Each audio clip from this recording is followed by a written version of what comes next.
Welcome to Good Books Lately. My name is Taylor. And I'm Brandon. And we are here finally. It seems like it's been a long time. I think 4 weeks. Yeah, 4 weeks. For a review video. For a review video. But not really, because we actually had an entire review video filmed and we lost half of that footage. Yeah. And a lot of the books that we talked about are gone. And yeah, well, at least the books aren't gone, but the footage of us talking about said books are gone. Right. And we just kept reading after that, so... Yeah, we kept going. So it's kind of now compounded, and we have lots to share with you guys today. So we're really happy to be back. And we are going to break this down into done and dusted, books that we have finished, that are done. Yeah, no, there's a lot of them, but we're going to kind of skim it down. We're going to try tell you to go to Goodreads. Or StoryGraph. Send you to Goodreads, but we're going to stick to our one-sentence synopsis. Yeah. And then we're going to move on to Bookmarked, which are books that we are currently reading, and then to compelling pickups, which is usually a book that we've just recently picked up that we're excited about. Or found, or... Yes. Yeah. And then quote of the day. Yep, quote of the day. From a book we read. From a book that we have read. And so we're going to get started. So we'll start with our done and dusted. Cool. And how about I go first? Sure. I will go first this time. I have now... Since the last time we did any kind of a video, like a review video, I was in the middle of reading the Wolf Den trilogy. Now I have two books in that trilogy here. The Wolf Den, the first book in the trilogy is with my mom. She's reading it right now. You guys, this trilogy is fantastic. It is a trilogy that takes place in Pompeii about 5 or 6 years prior to the eruption of Vesuvius. It's by Elodie Harper. It follows the life of... It starts by following several different prostitutes who work in the Wolf Den, which is the Lupinare, which is the famous brothel in Pompeii that you can actually visit now. Yeah. And it's amazing. It's very spacious. Yeah. But it follows one in particular, and then the whole trilogy follows her throughout this amazing character arc. It's just such a fabulous trilogy. Honestly, I think it's like my favorite. Yeah, it has series. Inspired you to get us to Italy this year. Oh yeah, like passports are like being updated. Kids are getting their passports for the first time. Yeah, we're going to Italy, baby. Yeah. Baby. But that is what I have finished. So I have finished both The House with the Golden Door, which is the second book, and then of course the final book, which is The Temple of Fortuna. You guys, you have to read, if you have any interest in Roman history or ancient history or Italian history or just Pompeii and the idea of visiting, or the history of prostitution, the oldest, what is it? The oldest profession in the world. You would love this. It is so rich and compelling. The character development is superb. I absolutely loved it. 5 stars across the board. Yeah. I devoured the whole series. The whole series 5 stars. Yeah. I read all 3 of these in less than a month. Right. And I was reading some other little things. You were another book you're going to talk about later. Yeah. So, done and dusted, the Wolf Den series by Elodie Harper. Absolutely love it. I didn't show you. This is again, I don't have the initial book or the first book. This is The House with the Golden Door. How beautiful is that cover? And then the final book in the trilogy is The Temple of Fortuna. Okay, I'm going to let you, we're going to alternate. So those are my first done and dusted. Yeah. I'm going to hand it over. And so for me, since the last one, we lost a lot of footage. I have read quite a few books. This guy. I did The Books Are Sick. What month is it? We're in August. I did The Books Are Sick July book club read, and that was High Fidelity. Loved it. Yeah. We watched the movie. Yeah. And the movie was so good. I did book 2 in the Bill Hodges trilogy. Did you bring High Fidelity with you? It's not out here now. Okay, but you finished it. Finders Keepers, loved it. Better than the first one, in my opinion. I did Thunderstruck by Eric Larson. You said that was like middling. Yeah, there's 2 storylines in that. One was better than the other, the murder mystery kind of thing. That was better than the Marconi stuff. I also read a McNally edition, my first McNally edition that I showed on the show before, and that was cool, and it was a good story because early American history. It was like the Johnny Depp Amber Heard trial, but like early 1920s, 1930s maybe. Was it 1920s? It was like around 1820s. 1820s. Sorry, like 1820s, 1830s, like Johnny Depp Amber Brooklyn, Heard. Yeah, it was amazing. Yeah. And then I read, the book I'm going to talk about is one that me and my brother Bryce, who lives up in Seattle. Hey, Bryce. My brother Bryce and I. Whatever. I'm kidding. He contacted me. He's like, hey, there's a lot of good books on Prime Day sales right now. Check it out. And I told him, I think there's one I'll probably get. This book which I think everyone has heard of on the booktubes. Okay, I'm sorry. I have to ask you a question. Andy Weir, is he the guy that got in trouble for like taking a photograph of his like I have no idea. business? I don't think so. Not this. I know it's not this guy, but isn't there a guy named Andy Weir? No, it's the Wiener guy. Yeah. His last name is Right, Wiener. but that was a politician. Okay, so Yeah, Andrew not- Weiner Andrew Weiner. or something like that. Yeah. Okay, not this guy. Definitely not. But this is Project Hail Mary. It's been all over booktubes and It's Johnny Weir that I'm thinking of. The Olympic figure skater. right. He probably has taken a picture of his at one point, I'm No, sure. I love him. Sorry, where were we? No, my brother was. I was like, it's gonna be. I would pick up this book because I've been wanting to read it. I've heard good things about it, obviously. And he's like, oh, I bought that. And I was like, hey, you thinking what I'm thinking? Let's read it together, and then we'll kind of talk back and forth on text and calls. And so we did that. You like loved this. Oh, this book was amazing. I loved it. It's sci-fi. It's one man out in space alone trying to save the world. That's The horrifying. entire world. Yeah. On this mission. And there is stuff that happens in this book that you're not expecting that are just amazing. It's well written. There's a lot of science in this book, but it's not like a science textbook. It like makes you feel smart because it's like Kinda. sciencey, but not so And it's unapproachable. written enough that you kind of get it. You kind of are like, all right, I can kind of remember, chemistry a little bit from high school. But no, coming back. so good. I flew through it. Me and my brother were trying to like set goals, like, oh, let's read a chapter or two today, and then both of us would end up reading 4 instead, and we'd be flying by it. So we flew through this, but I highly recommend it. It was 5 stars. It's probably one of the best books I've read all time. Definitely one of the best books I've read this year. Right there up with like Neverwhere of Yeah, books that I've really read. enjoyed So this. really fun. It's got me into wanting to read his other stuff because he's the author of The Martian, which is the movie Is it's that on. Matt Damon movie? Yeah, and then the book came out. People like that. I picked up Artemis at one of our library bookstores for like $2, hardback edition, and so Audition. yeah, but they're really great, and they're all kind of similar themes of space, single man adventures, I think. But I loved this book; it was so good. This is interesting. So I find that when you read the praise about a book, so you can tell when authors leave praise for a book and it's kind of empty, or it's like They're just like you can tell that they're not saying they really agent thought the told them to book do it. was good, but that they're saying like, here's a fact about the book wrapped up like praise. I don't know. But on the back of this book, like you have Brandon Sanderson, George R.R. Martin, Ernest Cline, who wrote Ready Player One, Yeah.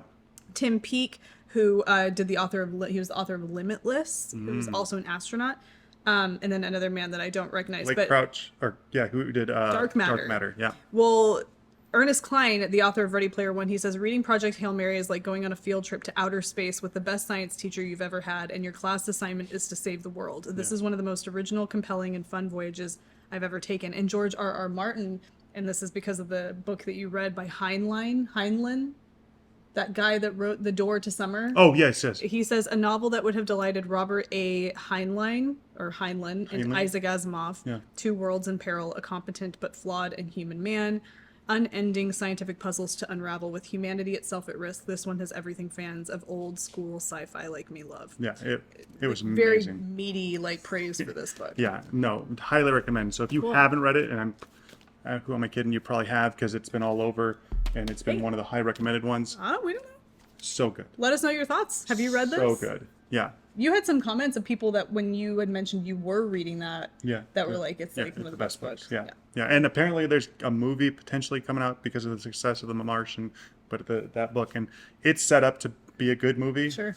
I just hope it doesn't get, taken. You want it to be a good movie. Yeah. You want it to really be And a good I think they can. It's ripe for one. Sometimes when you love a book so much, you would love to see it as a movie, but then at the same time you don't want them to try because that you know that You they'll don't want fail. to ruin it. Yeah. Yeah, it's like Right. it's just it's a whole thing. All right. What's your number 2? All right, next. Or the wait, next one. No, I'm not going to do that one.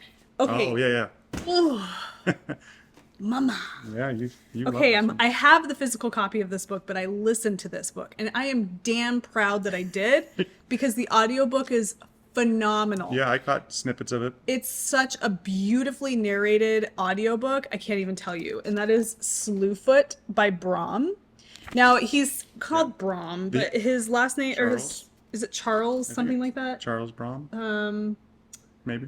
I don't know. It doesn't say. But the audiobook, from the snippets I heard, it sounded like it was being recorded in the era. You know, like people were of that time. Yes, and okay, so it is narrated by a woman, but she not only does the voice of this main character just like you imagine her sounding, she does the voices of the male characters so well that you can picture these men. Yeah. And it's not because she doesn't put on some kind of comical husky man voice. It's just the way that she does it. It's just so perfectly done. You get sucked into it, and I enjoyed every second of this book. I would have also enjoyed reading it because it was just an excellent story. It's one sentence synopsis. A woman loses her husband in a mysterious way that kind of borders on in a mysterious way, and is taken advantage of, or is taken advantage of by the man's brother. It's hard. I can't summarize this in one sentence. She is like, then the man's brother is going to try and come after the farm because she's just this helpless little old lady, lady who can't, whatever. He's a horrible guy. Well, she ends up realizing that she has the sight, which is like, witchiness. Yeah. And then there's this character that comes into the story that is, I don't want to say, like, he's just a character that I guess you would associate with, like, the devil. Okay. And he develops this relationship with her, not a romantic relationship, but this, like, bond with her, and starts to help her kind of get on her feet. I can't explain it. It's so good. It's a witchy story, great for the coming autumn. Crucible, but better. Okay, yeah, if I had to, like... Or grittier. Okay, so if you're familiar with the Crucible... I just said a bunch of stuff that I think might spoil it. So what I'm going to tell you, instead of saying that, read the book. Is read the book, but also it's kind of like, it's a mix between, like, if I had to give you some vibes, it's like the Crucible meets Midnight Mass was like the first thing I came up with, especially as you get towards the aftermath of this. I don't know, it's intense, it's dark. But it's not too dark. It's listed as a horror, and I guess I could see where it could be a horror. I didn't get like straight up horror vibes from it, but you get like dark folkloric vibes from it. Like a haunted carrot? It looks like a haunted like the carrot. Creepy carrot. What is that? A creepy carrot? The illustrations in the actual book are fantastic. So even if you listen to the audiobook, which I highly recommend, you should have a copy of the book on hand. Chapter because 120 pages in. The chapters are very long. Yeah. All right, cool. But yeah, so good. A Tale of Bewitchery. 5 stars? Yes, absolutely. And like 10 stars to the audio because it was just so stinking good. I want to read more Brahm. His other books, other than this, I think are much more dark. Well, that one we mentioned, I talked about, that was at the used bookstore about, like, it's like the tale of like Peter Pan, but like a darker twist of it. I think I could get into that though. Yeah, that sounds really good. Yeah, there was one though that was a little bit. And then there's Krampus, like Krampus, which I feel like is kind of campy, but I've heard that it's actually really good. Maybe that's what like spawned all the other stuff that's campy. Yeah, maybe. I don't know, but I loved this. So if you want something that's got spooky vibes, witchy vibes going into fall and spooky season, ooh, this is such a good one. The audiobook, I can't say enough good things. All right. Slewfoot, loving it. All right, cool. So my next one is one that, if you watched our most recent video about our August TBR, is one of those. I finished it. The other one, I would have done another one instead, but I don't have it right now. So which one? The Ernest Hemingway, Oh, The Sun Also Rises. I did finish that along with this one. About it. What did you think well, of the Ernest Hemingway I really liked. It was really enjoyable. It was kind of just like a kind of stream of consciousness, like kind of just writing about like people at that drinking time. a lot, just partying abroad, expats, and just there are, obviously going to be words used in that book, or referencing of different types of people that we don't use anymore. Like the N word was used quite a bit. And that, and the F word for homosexuals and stuff like that. So if you're a little put off by that, then maybe don't read it. Or just know that they wrote it in 1925. I mean, like the time was different, so it's I'm not giving them a pass, but that's how they spoke back then. Sure. All right, I get it. But really like that. I think I gave that one 4 stars, 4.5 stars. I think. You think that they should take that stuff out of his book? No, I don't either. Yeah, no. I was reading that along with this one as well, and this is the nonfiction. Or no, this is fiction, but it kind of reads like nonfiction a little bit. It's a spy story. Spy story, modern era, during the Arab Spring, about a fictional kind of uprising. The Peacock and the Sparrow. Peacock and the Sparrow by I.S. Barry. I finished it. This one's hard. It's hard to or not hard. It's very descriptive. It's the author's purple first novel. prose. It's very like it's so much. There's so many words, but so many words. It could have been done in less pages or less words, I think, and been a little bit better for me. Yeah. But in one sentence, it's a CIA spy who's kind of at the end of his career, serving his last little bit of time in a Arab country, Muslim country that is about to see some turmoil, and he's starting to kind of fall for things and kind of think things are going a certain way. The storyline's good, the idea of it, but I felt like there was a lot of stuff in here that was written that you were like, I get why it was there, where it was leading us, and what it was meant to do.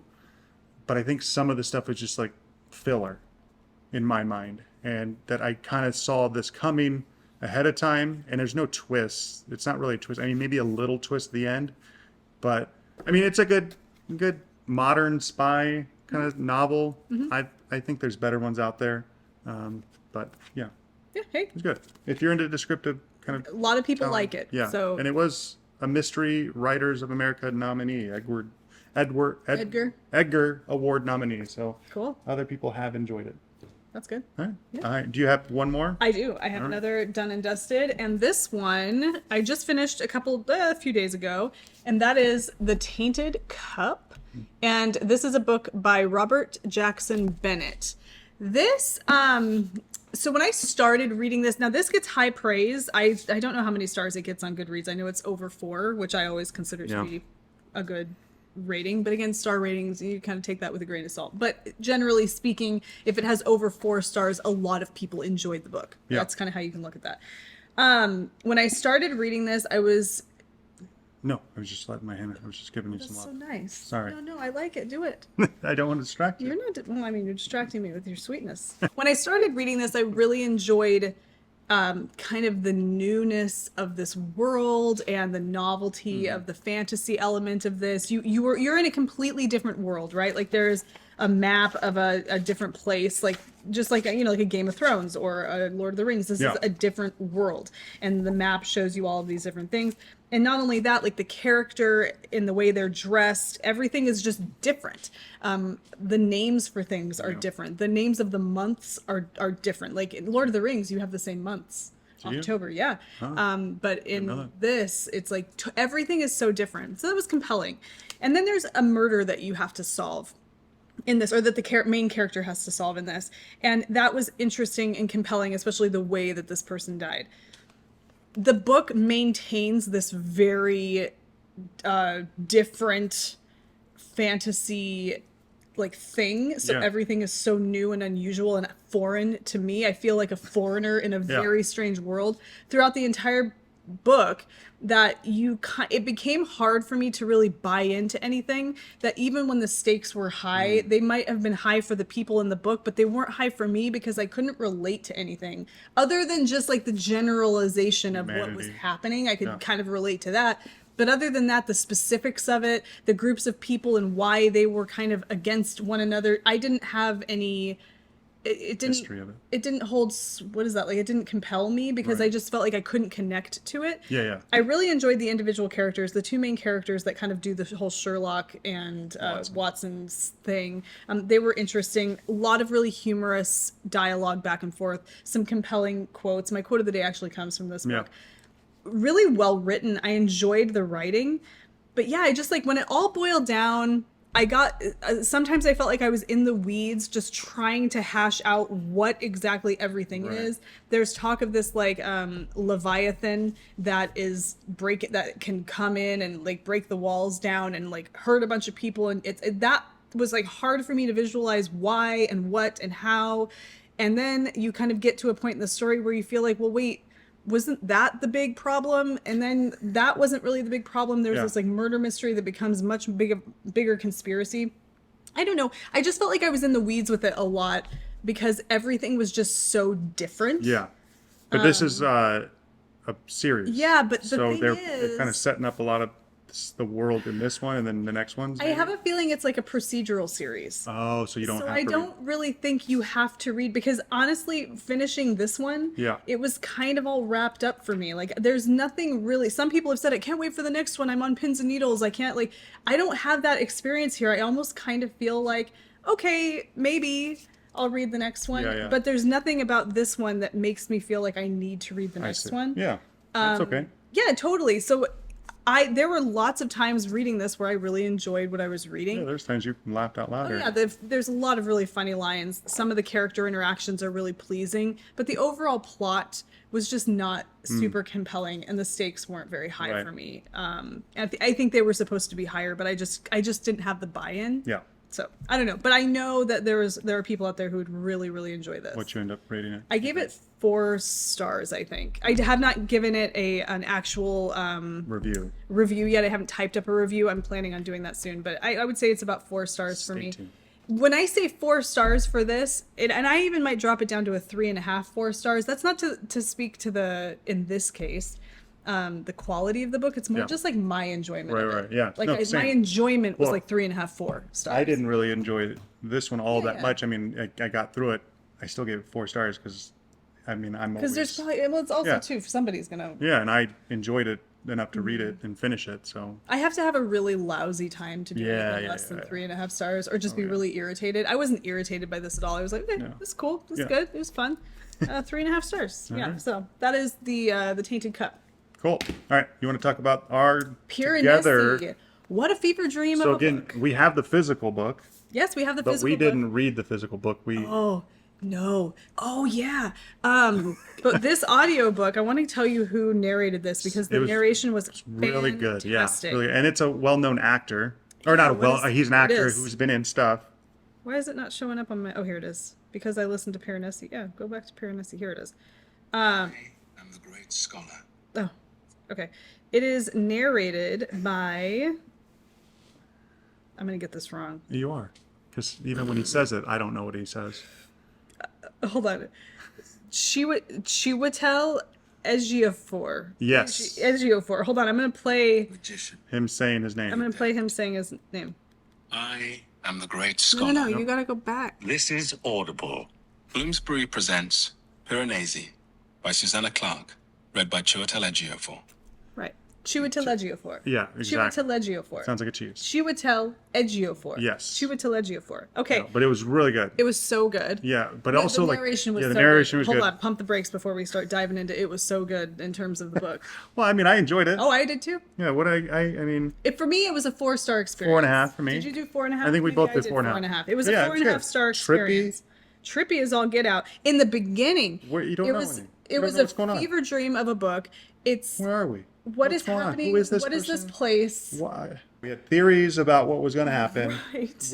We kind of thought we knew what this was, and it kind of keeps you stringing along. like, Yes, you of don't- course, it's compelling. It's that's good, for and sure. you want to know, and then you get the big reveal, and you're like, oh, But you never get like a big reveal. Right. It's given to you piecemeal, and you kind of start putting the pieces Yeah. together. And so what starts as something very cerebral. Well, the whole thing is cerebral, course. but it starts as like surreal.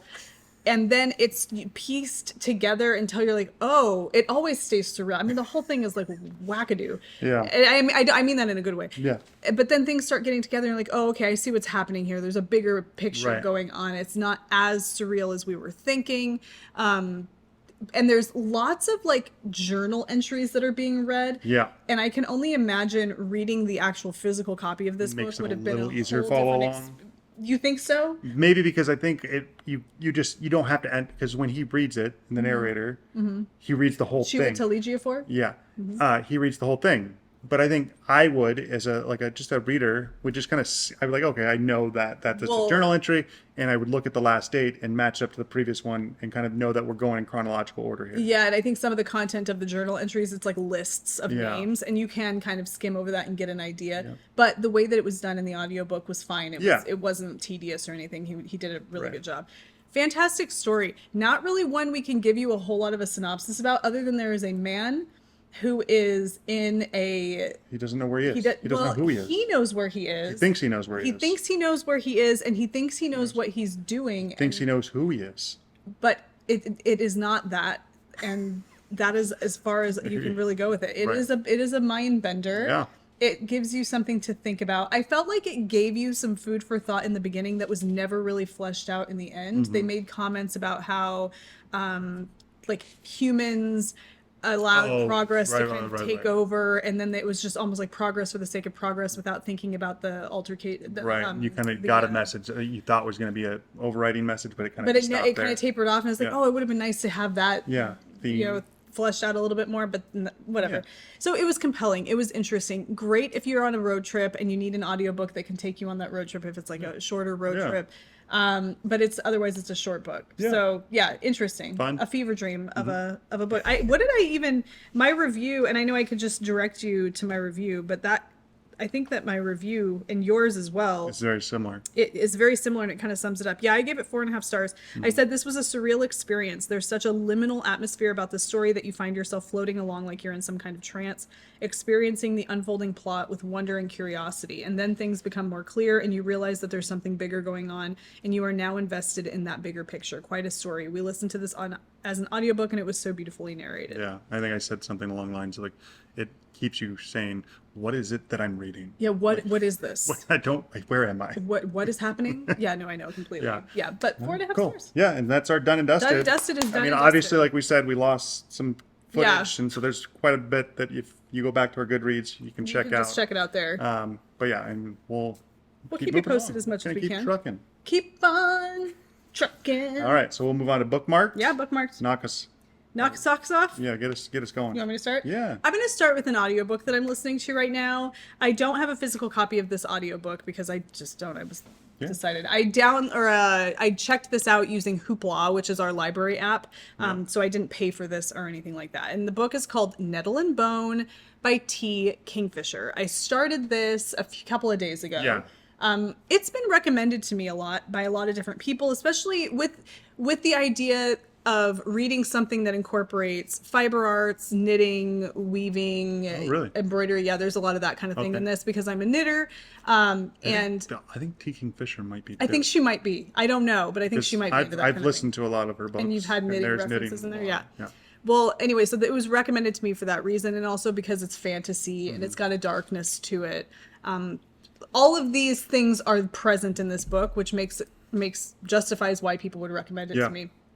Now, I started it, and the very beginning of the book was compelling in what was happening and what was unfolding. There's this like woman who's she's 30, okay, in the beginning of the book, and she's putting together she's creating a bone dog.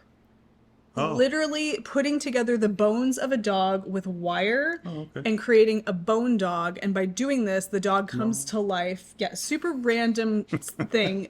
And that was compelling. And there's a reason why she's doing this. And you don't really exactly know what the reason is. And then the story unfolds, which gives you the backstory as to why she's creating this bone dog and doing all of these different things.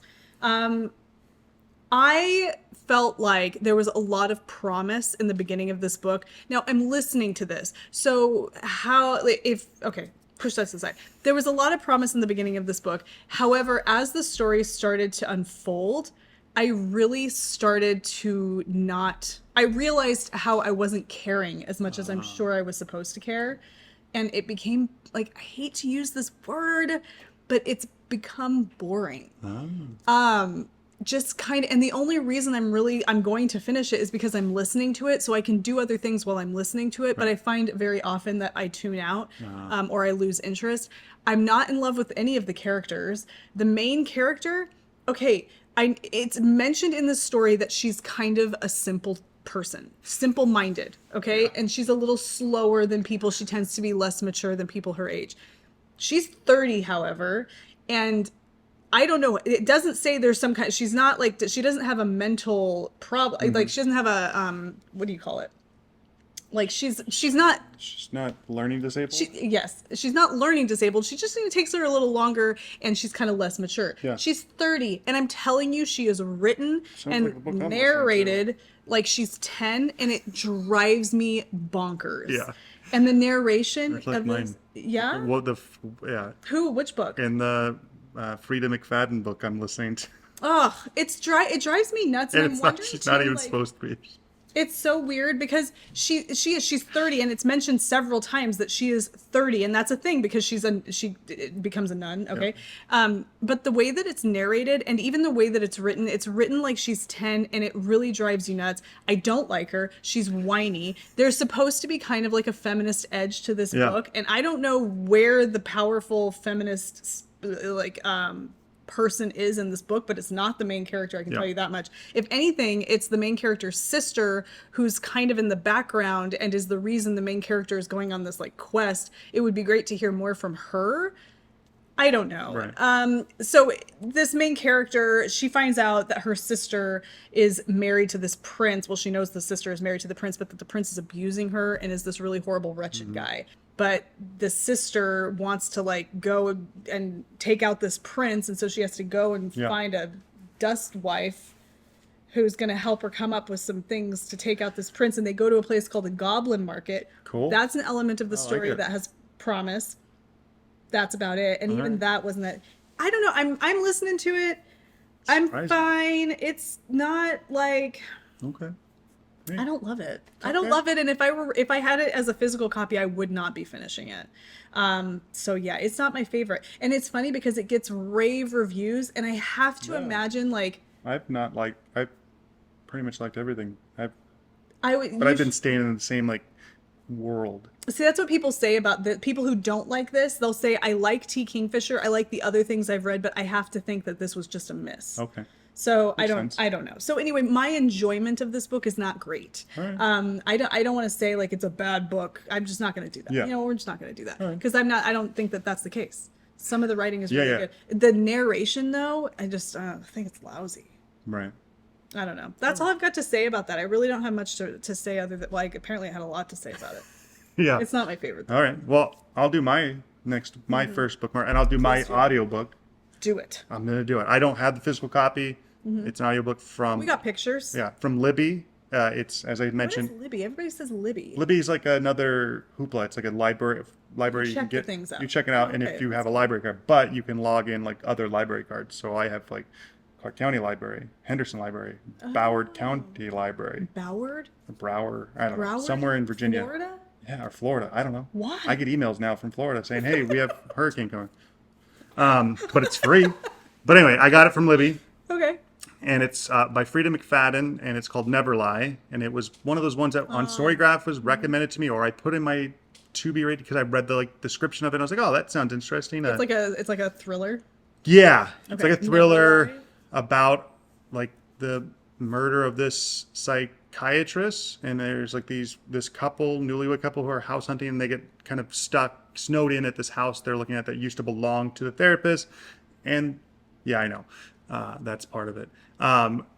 The wife, she starts listening to the psychiatrist's tapes of her sessions and starting to piece together, or at least you're led to believe she's going to piece together what happened to the disappearance of this psychiatrist. You think they believe she's dead, but she's just disappeared. Usually when you disappear This someone. book, I don't know if I'm just like the smartest man in the room, but I feel like I solved the people and everything, all the stuff. I knew what was going on, like the beginning. Are you sure you're right? I don't know. I'm almost done. I'm like 82% of the way done, and like things have started to like. I'm like, she'll like write something at the one chapter, and then I'm like, oh, that's gonna come into play later. Like it's not like it's like, oh, they wrote something and then you're, oh yeah, that was no. It's like as you read it or hear it, you're like, oh, that's obviously put there for a reason. There's no before they happen. Yeah, there's no reason that's mentioned other than it's going to come up later in the book. So what's the rating on it? it's probably pretty good. But also, as you said, the female character in yours is meant to be simple. The one in this one is not meant to be simple. Not the psychiatrist, but the wife. But yet, the way she's written, and it's from her perspective, she is not very smart. Or at least, she's just like that stereotypical, like, bubbly, like, woman. Stereotypical. You know, like, I get you. like there's this like she's talking about her husband in comparison to another guy that are like, and there's going to be a conflict or could be a conflict, and she's like, oh, the other guy's skinny, not like my husband who works out, and you can tell by the guns that are showing underneath his. I'm like, Did she use the term yeah. guns? Wow. I'm okay. like, no, I'm into it, and I want to make sure that like the what's going to happen is what I think is going to happen. So I'm obviously going to finish it. I listen to it on my way to work and on the way home from work, and I usually get about 45 minutes of listening in a day, so I'm going to probably finish it tomorrow or the next day. She's the author of The Housemaid. Yeah. And that gets 4.3 stars. No, yeah, And the one that you're reading right now gets 4.09. Yeah, I mean, it's I think it's just that's her style of writing, and she's her like this is a pen name, and she's she's a in real life doctor. is a doctor in Massachusetts. I don't know. I haven't read any of their other stuff or You listening. are a very smart man, though. So Yeah, but I feel like this one is just, it's been, they've been, the red herring, or not the red herring, with the clues are there, and you knew they're clues. yeah. Wow. Okay. All right. So that's the audiobook I'm listening to right now as I'm waiting to read or listen to the next T. Kingfisher one in the Saint of Steel World of the White Rat series, Okay. the Wonder Engine. I'm waiting to get that one. Okay, cool. Yeah. All right. Next. All right. So now okay. In the TBR, I mentioned Boudica. Now, I did start reading this book. I am on page 104 of 600 something. almost 700 700 pages. I am not going to finish this right now. So I'm not going to go into a lot of detail about this right now, only because it's going to be a back burner book for me. It's not a DNF because I do think this is going to be a really compelling read. I like what I'm reading so far, but I'm realizing that it's a commitment. There's 4 books in this series. This one alone is 700 pages.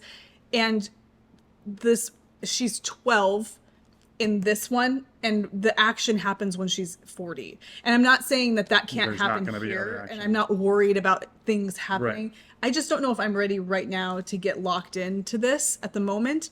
And I could just tell as I was reading, is like, hey, this is good. We got a lot of building up going on here, a lot of like stuff. Yeah. I'm just not No, in the headspace for this totally. one right now. So that's that. So Boudica is not a DNF, so don't think that. It's just a back burner book. I'm leaving my bookmark in here, so I'll always kind of know where I left off, and it's on the shelf. So that's just that. Yeah. Otherwise, I am currently reading The Bright Sword by Lev Grossman. This is a new one. This is a brand new book. It came out last month. Right. July. Yes, I am about 20%. I'm on page 118. This is a big boy. It's a good one. Good size. It's about a little over 650 pages long. This is a King Arthur story. However, it takes place after King Arthur. Past. I just want to make sure I'm not. Yeah, after he dies. I just want to make sure. She's not spoiling it. It is. But it takes place after King Arthur dies. There is a knight named Colum, who goes to Camelot seeking his knighthood at the Round Table. Yeah. And he has these grand ideas of what's going to be like when he's there. It's going to be like Sean Connery in First Knight. Camelot. If you've ever seen this movie with, what's his face, the guy, the gerbil guy. Richard Gere. Richard Gere. Gerbil and guy. yeah, it's such a great movie. He's Lancelot. I'm sorry, that's I know. he's a Buddhist. He's like a Tibetan monk now or something. That's what his vision is of Camelot in this book, and he arrives and things are not like that. Yeah. Things are different. Yeah. Because King Arthur Arthur's has no just dare. died. But No it's dare. he's no dare. But he meets some of the other knights of the Round That are Table. still around. And some of the stories of those knights and their relation. One in particular, Sir Bedivere, is kind of talked about in his relationship with Arthur and all of that.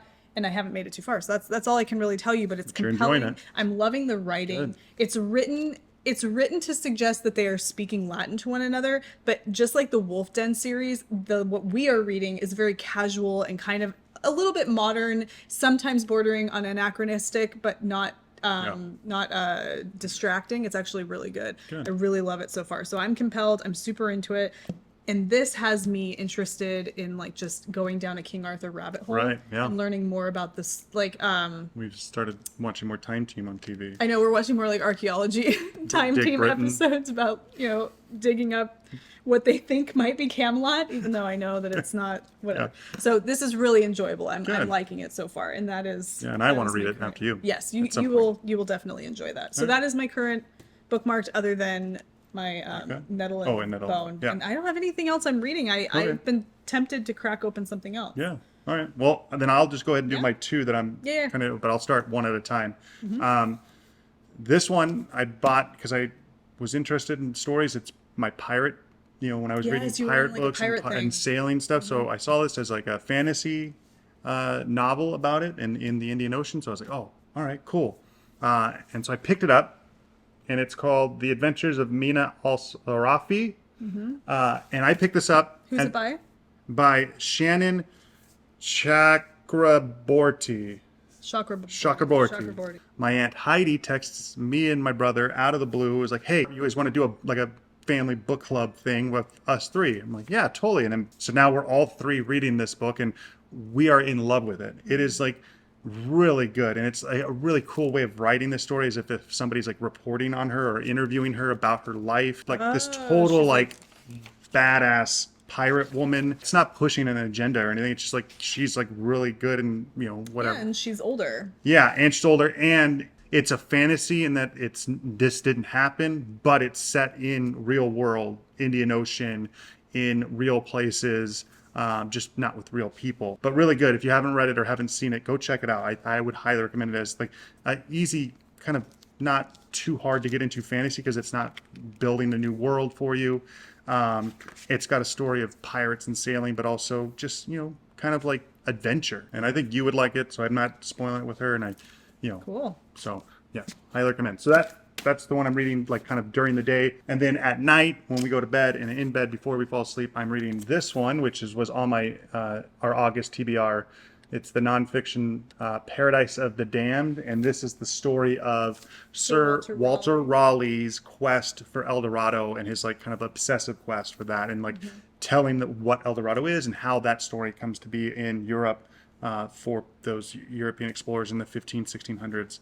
And I'm only a couple chapters in so far, but I'm loving it. It's the same author who wrote Born to be Hanged, which is that The other pirates pirate book that you were reading. that I was reading, and I like that. And so the same style of writing. I was going to ask you, is it similar? It's similar, and it's fun. It's not textbooky.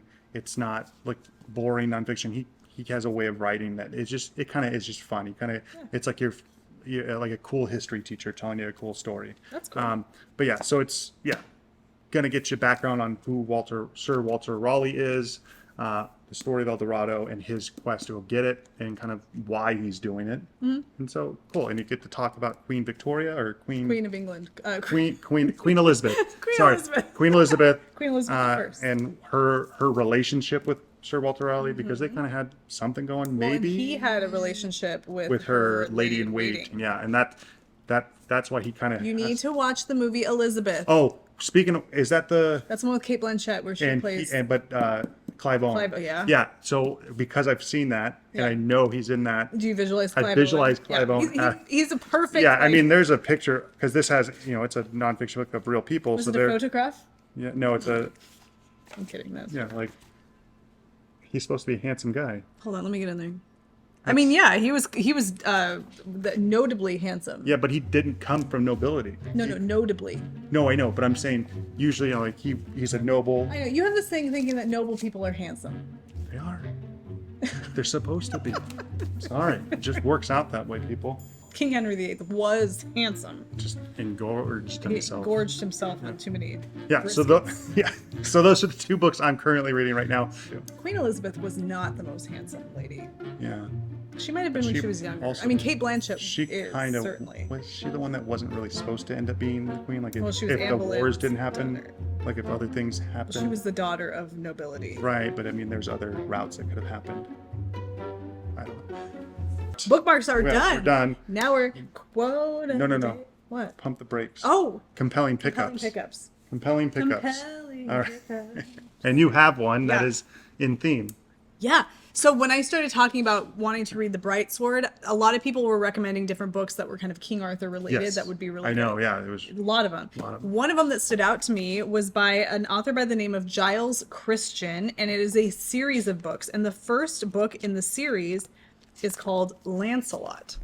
So I can't really speak to what all of this is other than to say that this is a book about Lancelot during the time early Arthur. Okay, Yeah. so it says Rome is Beginning? burning. Yeah. Okay. It says Rome is burning in Britain. Uther Pendragon is dying, who is the king prior to King Arthur. Enemies stalk his land. Into this uncertain world, a boy is cast, an outsider plagued by memories of those he's lost. Under the watchful eye of Merlin, the boy begins his journey to manhood. He meets another outcast, Guinevere, wild, proud, and beautiful, and he is dazzled by Arthur, a warrior who carries the hopes of the people like a flaming torch in the dark. But these are treacherous times, and the fate of Britain rests on a sword's edge. This young man becomes a lord of war, loved, hated, admired, and feared. He is a man forsaken but not forgotten. He is Lancelot. So this, to me, from what I know of the story of King Arthur, this is a little different. So from what I know, This is kind of sounding more historically. Lancelot kind of comes like- around later than so King Arthur becomes king, and I think Lancelot comes later, especially if you watch the movie with Sean Connery, okay? Because Lancelot's like 42. But this is a little bit different. So we have Merlin is watching this boy, paying attention to him and making kind of, I don't know. So anyway, Right. it sounds interesting. It sounds like a book I would really love in the world of King Arthur, and it gets amazing praise. I mean, Right. Ben Kane says Christian's finest novel to date, glorious, tragic, lyrical, totally gripping. Manda Scott, who is the Boudica. author of Boudica, she says stands head and shoulders above the rest in the company of true greatness. Nice. So that's Yeah. a compelling pickup for me. All I'm right. excited Yeah, that's about that. great. I'm tempted, part of me kind of wants to Crack into it. crack into it while I'm reading The Bright Sword, Might as well. but I'm wondering if Theme it's it up. like, you think? Sure. Okay. I don't know. We'll or see. maybe it kind of. Yeah. All right. My compelling pickup Yep. is I received this as a gift. So again, I've been saying this all throughout the episode, but my brother did a bunch of buying on Prime Day. You and your brother buying up No, books. but I didn't buy this. He bought it. He bought like 19 is bucks. this was a gift? But he was like, I got this one for you because I think it's right up your alley. It's called Wingmen, and it's the unlikely, unusual, unbreakable friendship between John Glenn and Ted Williams. And I feel like Ted Williams kind of looked like you. Yeah. Very Maybe. tall, like Tall, you. lanky guy. Baseball player. Yeah. Just, he was one of the best to ever do it. But anyway, yeah. And I was like, yeah, I would totally be into that because I'm a huge Ted Williams fan. I'm a Boston Red Sox fan. You read that one big boy. I Ted didn't Williams finish book. that. It's like sitting up there waiting to finish. It's big. It's called The Kid, and it's what is it? It's not the autobiography. It's the biography. I think it's a biography. Biography of Ted Williams, and that's really cool. And it's a lot of cool stories about Ted Williams. A lot of pages. A lot of pages. Big boy. And I haven't finished it yet, but this is the story of these two guys becoming friends during the Korean War. Yes. And they both fought in previous war, World War II as well, and they were like fighter pilots and stuff like that. And John Glenn, is he the astronaut? yeah, he's John Glenn's the astronaut he's the first American to orbit Right. the Earth. He wasn't a moon guy. He wasn't a moon guy. I think he's also the oldest guy, or was at one point, to orbit the Earth as well. I don't know. And then Ted Williams, Hall of Fame baseball player, but both served their country admirably in 2 wars, and some would say shortened Ted Williams' career quite a lot because he had to take time out of baseball to go fight in the fight for wars. his country. But yeah, so this is the story about their friendship, and how they became friends, and how they stayed friends after Ted conflict. Williams was a handsome guy. I mean, yeah. Like, you're a handsome guy. And he's very similar, I think, in me, and like he's like very to the point a lot of the times. Yeah, didn't we watch that documentary about him? We watched something about baseball, obviously, but yeah, I'm into it. I'll eventually crack into it. But yeah, so thanks, Bryce, for the gift. Yeah, it's very cool. Yeah, This is a lot of cool totally pictures. Right down your alley. Yeah, and I think it would be a quick read. It's not super long or in depth. It's just kind of a quick story with some background. Well, cool. Yeah, Compelling pickups. compelling pickups done. All right, now we're ready for quote of the day. I have my quote from Tainted Cup. Yep. I slammed my book open. I had a few things. I thought this was interesting because, the world that we live in is a crazy one sometimes. And I feel like a lot of times we think everything is broken, like everything is broken and nothing works right and all of these things. Yeah. And Historians will tell you it has always been. yeah. And I think in a lot of ways these things can be true. But I think in a lot of ways too that the attitude that we approach our world with can also play a part. And in this book, there's a lot of talk about, like, there's a lot of political things, a lot of government regulation type commentary. Tainted Cup, I'm sorry. Yeah, The Tainted Cup by Robert Jackson Bennett. And so there's a lot of bureaucracy talked about in this book because there are people involved in the bureaucracy that are kind of in charge of figuring out this murder mystery and what other conspiratorial type things this means for this, the cantons and all of that, the cantons being the separate provinces of this world. Okay. There's a part where one of the main characters asks the other main character what he thinks the empire, this world that they live in, what he thinks it is. And he kind of is not sure what she means by that, but she wants to know, like, what do you think the empire is? What is it to you?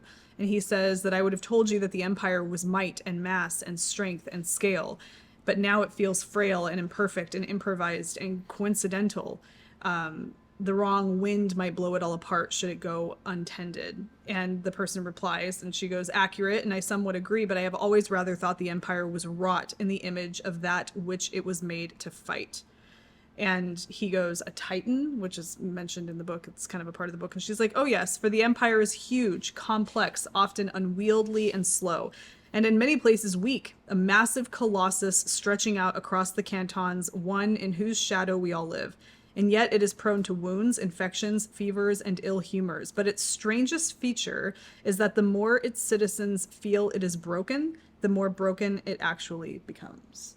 And I thought that was really interesting because I think that, yes, it is the world we live in and our countries that we live in and all of that are imperfect. And there's lots of things going wrong with it. But the more that we just assume it is broken or believe that it is broken, the more broken it can become because of the way that we approach. Yeah, you can point to a lot of news stories out there. Well, yeah, just like, right, like the more negative things that are thrown in front. I mean, you could take this a lot of different directions. But when you think that something is broken and you feel the need to fix it, sometimes in the fixing you can make things worse. Right. Especially if you're frustrated. Yeah, if you're frustrated because of the overwhelming thought that it's broken. Okay, anyway, so there's that. All right. That's good, though. I like that. Yeah, good. I hope you have something maybe a little less heavy. I think I do. I mean, yeah. But my quote comes from The Sun Also Rises by Ernest Hemingway, which, again, we loaned to your dad. And so I don't have it here, but when I wrote the quote, I said, I'll just write the page number and I'll read it from the book like Taylor did. Did you find it? Yeah, I found it online. So it's online. And so I think people have quoted The Sun Also Rises and Ernest Hemingway from this book a lot of different ways and different times. And I think I even posted a quote in one of our stories on Instagram at one point, and I kind of interpreted it in my own way. But this one, I think, is a quote that people kind of touch on. And it's the main narrator, the character. He's kind of talking about the way he views life and what you need to do and kind of how you should go about life, or at least how you should go about life for people like him in this time era who have, survived at that point the war to end all wars, World War I, and are now left with like things that are bad for them, like their lives aren't perfect anymore. So he's kind of talking about how his vision of life. And so it says, you paid some way for everything that was any good. I paid my way into enough things that I like so that I had a good time. Either you paid by learning about them, or by experience, or by taking chances, or by money. Enjoying living was learning to get your money's worth. And so I kind of thought, like, that's like somebody who does like to just enjoy life. You just do what you want that makes you happy. And you either have to pay for that experience, and whether that's monetarily or through learning or through faults and mistakes. And, you kind of just, that's how your life develops. It's by the things you choose to spend your time doing. Especially when you're coming at that time. I think when you think about it now, outside of the context of coming off of, like you said, a major world war, we look at that and we think, well, you got to be careful. Like, there's consequences. You can't just like do everything that you want to do because, whatever. But I think at that time, people were thinking, gosh, like, things could have gotten way worse. Yeah. Things were really bad. Lives were changed. Life the narrator in this, he he becomes impotent from the war, and so therefore he's kind of dealing with this, like he has these desires, Yeah. but he can't really. Yeah, so you have to do what you can to make Yeah. yourself happy in a world that isn't going to make you happy on, Yeah. that isn't going to do it for you. Kind of thing. Yeah. Interesting. Oh, that's good. All right. All right, well, there we go. All of it done and dusted, bookmarked, compelling pickups, quote of the day. Yeah, all done. I wasn't And actually even like, I was just like hope you guys enjoyed that. Yeah. Let us know what you guys are reading and if you've read any of the books that we've talked about today. yeah, and always give it a like. A thumbs up, Yep, subscribe it. subscribe it, do all the little things Yeah, there. comment. Yeah. Yeah, and then we'll hopefully get another one up pretty soon. We Yeah, are maybe a kind fun of, one. Yeah, nice fun. I would like to Game do or- another maybe like wine time reviews or. So those are always good. And we could do a wine time review on one of the ones that get lost into the. Oh, that's not a bad idea. Right? That's a good idea. Yeah, so we will be back soon. Yeah. Now that we're getting our schedule kind of ironed out. Yeah. But this was fun. I hope you guys enjoyed it. We hope you guys enjoyed it. 100%. And we'll see you guys in the next one. Bye.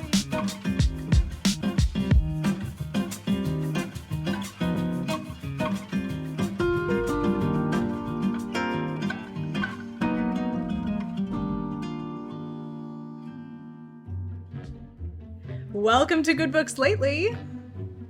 She's Taylor. No, you're supposed to say I'm Brandon. No, I know after you say you're Taylor. Okay. You gotta introduce yourself, and I'll introduce. Awesome. Welcome to Good Books Lately. My name is Taylor. Hold on, I just like I Tarzaned myself.